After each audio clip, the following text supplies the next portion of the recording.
Assalamu alaikum, арыбаңыздар бир тугандар. Каракол шаардык стадиону. Өзүңүздөр көргөндөй эле жаңы газон төшөлүп, курулуу иштери дагы эле кызуу жүрүп аткан кез. Бул жерде заборлорун салып атышат. Тегерете бул жагын кеңейтип атышат. Ана мына жаңы газонубузду бир көрүп койсоңуздар. Анакей. Буйрса мына дорожкалардын үстүнө дагы резина слою басылат. Буйрса толук стандартка жооп бере турчу Каракол шаарынын стадиону болот. Аркы жакта жакындатып көрсөтүп берейин.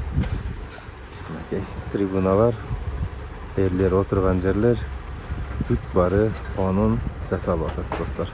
Каракол шаары өнүгүү жолунда аркы мынакей спорт комплексинин аркы ылдый жагындагы да толук иштери бүтүп калган. Алар боюнча да шашпай видео тартып киргизебиз.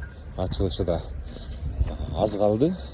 Анан дагы жаңылыктардан буйрса эми ушул Пушкин паркыбыздын толук реконструкциясынын башталуу иштерин күтүп аткан кезбиз. Алга да аз калды Кудайым буйрса.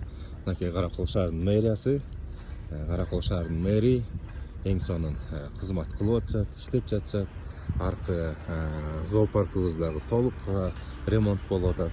Мынакей бул стадионубуз эзели каралбай калды эле. Мынакей эң сонун болуп атат. Жалпы эле Кыргызстан Каракол өнүгүү жолунда.